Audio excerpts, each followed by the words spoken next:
Sejak beberapa bulan yang lalu, aparat keamanan dan pertahanan yaitu kepolisian dan TNI melakukan banyak alternatif skenario untuk mengantisipasi kalau ada masalah dengan gerakan masyarakat yang membuat goncangnya pertahanan dan keamanan negara kesatuan Republik Indonesia. Di sini kita akan buka dari kacamata politik, di mana aparat keamanan dan pertahanan hanya fokus di public unrest atau kerusuhan dengan penanganan adalah secepatnya padam dan suasana terkendali. Maka alternatif dan skenario politik pasca Pilpres 2024 dapat dijelaskan sebagai berikut. 1. 02 menang satu putaran, kemudian rakyat demo, namun tidak masif atau biasa saja alias 02 tetap menjabat. Pilpres 2 putaran, 01 versus 02. 02 menang dengan PDIP gabung 02. Setidaknya konstituen PDIP yang di bawah bergabung ke 02. Alternatif 3, 02 menang satu putaran, demo panjang masif di mana-mana rusuh,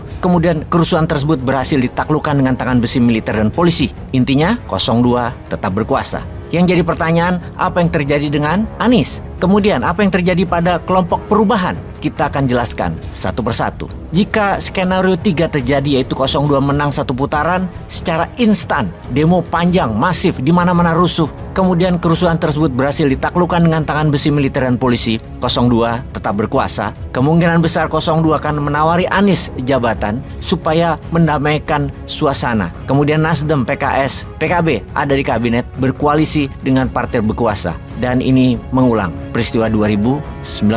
Apa pilihan Anies jika menolak? Jika menolak, karirnya habis. Pada Pilpres 2029 nanti bisa tidak ada tempat untuk capres dan cawapres bagi Anies. Karena bisa dibuat tidak ada partai yang akan mendukungnya dan dibuat tidak ada sponsor. Kalaupun Anies mencoba untuk jadi gubernur Jakarta, akan diganjal keras dengan incumbent yang memasang Ridwan Kamil misalnya. Atau dibuat peraturan daerah yang baru di mana gubernur Jakarta ditiadakan, wapres akan merangkap menjadi penguasa Jakarta dan juga IKN. Sampai IKN berdiri lengkap tahun 2045, baru Jakarta akan ada gubernur lagi. Kemudian bagaimana jika Anies menerima jabatan? Maka strategi keep your friend close but your enemy closer sedang dijalankan oleh 02 yang setiap saat Anies bisa dihujam kecuali Anies nurut. Kita lanjutkan alternatif lain lagi. Jika alternatif 1 dan 2 yang terjadi, 02 akan menjadikan 3 partai Nasdem, PKS, PKB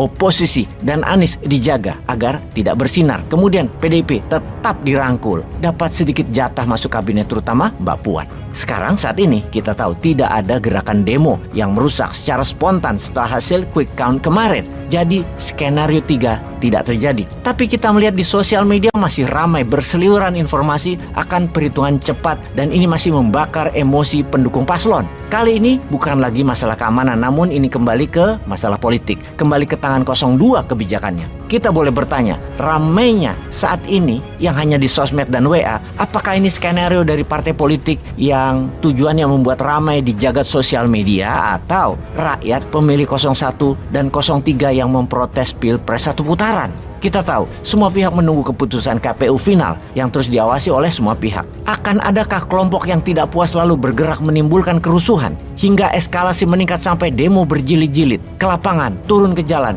Namun sekali lagi bisa diatasi oleh aparat keamanan di mana tetap 02 yang menang. Maka gerakan masyarakat tadi bisa difahami, jangan-jangan hanya usaha terakhir sebagai alat tawar ke 02. Usaha ini kalau memang ada ya wajar karena Nasdem, PKS, PKB kalau tidak masuk kabinet atau tidak berkoalisi dengan penguasa akan kelaparan 5 tahun ke depan.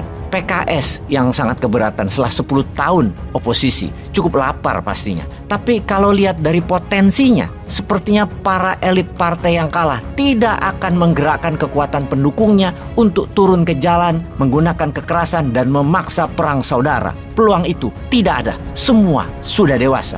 Jadi untuk mendamaikan suasana memang sebaiknya semua dirangkul. Partai masuk koalisi bersama dapat jatah menteri kalau kondisinya begini. Namun belum tentu Pak Anies ditawari posisi. Pak Anies hanya ditawari posisi kalau keadaan negara sangat genting. Ribut besar antara 02 versus 03 dan 01.